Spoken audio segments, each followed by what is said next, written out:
Hi friends, welcome back my channel. അപ്പോൾ ഇന്ന് നമുക്കൊരു മീൻ പീര അഥവാ മീൻ തോരൻ വയ്ക്കാം. അപ്പോൾ അതിന് വേണ്ട സാധനങ്ങൾ എന്തൊക്കെയാണെന്ന് നമുക്ക് നോക്കാം. മീൻ തോരൻ വയ്ക്കാൻ എന്തൊക്കെ വേണമെന്നുള്ളത് കാണിച്ചു തരാം. അരപ്പിന് വേണ്ടി തേങ്ങ ഒരു മിക്സിയുടെ ജാറിലേക്ക് മാറ്റാം. തേങ്ങ, പച്ചമുളക്, ഒരു കഷ്ണം ഇഞ്ചി, കറിവേപ്പില, ചെറിയ ഉള്ളി, ഒരൽപ്പം മഞ്ഞൾപ്പൊടി, അല്പം മഞ്ഞൾപ്പൊടിയും കൂടെ ചേർത്ത് ഇതൊന്ന് ചതച്ചെടുക്കണം. മീൻ പീരയ്ക്ക് ഇപ്പോൾ അവിയലിനൊക്കെ എടുക്കുന്ന കണക്ക് ചതച്ചേ എടുക്കാവൂ.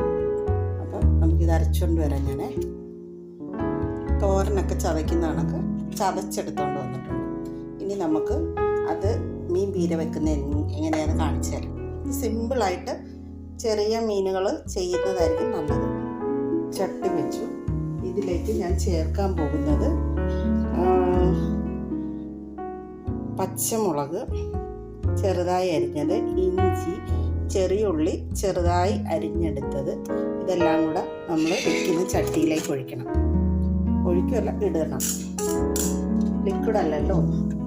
അപ്പോൾ ഇട്ടിട്ട്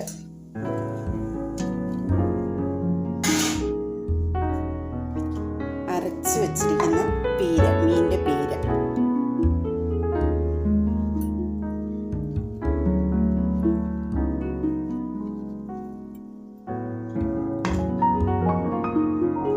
ഇത് ഞാൻ കഴുകി വൃത്തിയാക്കി വെച്ചിരിക്കുന്ന ചെറിയ മത്തിയാണ്. ഇത് ചാറ് വയ്ക്കുന്നതിനെക്കാട്ടി നല്ലത് ഇത് കണക്ക് പീര വയ്ക്കാനാണ്. ഇതിലേക്ക് കുറച്ച് കറിവേപ്പില ഇട്ട് കൊടുക്കുകയാണ്. പിന്നെ പുളി, ഒരു 2 കഷ്ണം പുളി ഞാൻ പിഴിഞ്ഞ് വെച്ചിട്ടുണ്ട്. ഈ വെള്ളമാണ് ഇതിനകത്ത് ചേർക്കുന്നത്, വേറെ വെള്ളമൊന്നും ഞാൻ ചേർക്കുന്നില്ല. മീൻ കറിക്ക് ആവശ്യമായ ഉപ്പ്, ഇതെല്ലാം കൂടെ ഇട്ടിട്ട് ഒന്ന് കൈ കൊണ്ട് നന്നായിട്ട് ഞെരടി ഉള്ളിയും പച്ചമുളകും എല്ലാം നല്ലോണക്കൊന്ന് ഞെരടി ചേർത്തതിന് ശേഷം നമുക്കിതിലേക്ക് മീനിടണം. മീനും കൂടെ ഇട്ട് ഞെരടി നല്ല യോജിപ്പിക്കുക.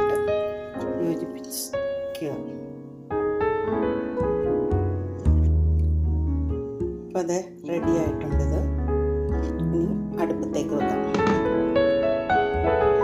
ഇത് അടുപ്പത്ത് വെച്ചിട്ട് ഒരു 5 മിനിറ്റ് ഇതിലോട്ട് ഒരാവി വരുന്നതിന് വരെ ഹൈ ഫ്ലെയിമിൽ ഇടുക. പിന്നെ ലോ ഫ്ലെയിമിലിട്ട് ഇത് ഒരു 10 മിനിറ്റോളം വേവിക്കുക. അന്നത്തേക്ക് നമ്മുടെ പീര റെഡിയാകും. അപ്പം ഞാനത് കാണിച്ചു തരാവേ. ഇത് മുളക് കറി വെച്ചിരുന്ന ഇന്നലത്തെ നല്ല വറ്റിച്ച മുളക്. അപ്പോൾ നമ്മുടെ മീൻ തോരൻ ഇവിടെ തയ്യാറായിട്ടുണ്ട്. വെള്ളമെല്ലാം വറ്റി നല്ല വെന്തിട്ടുണ്ട്. അപ്പോൾ വീഡിയോ ഇഷ്ടപ്പെട്ടാൽ നിങ്ങൾ ലൈക്ക് ചെയ്യാനും ഷെയർ ചെയ്യാനും സബ്സ്ക്രൈബ് ചെയ്യാനും മറക്കരുത്. എന്തെങ്കിലും അഭിപ്രായം ഉണ്ടെങ്കിൽ അത് കമൻറ്റിലൂടെ അറിയിക്കണം.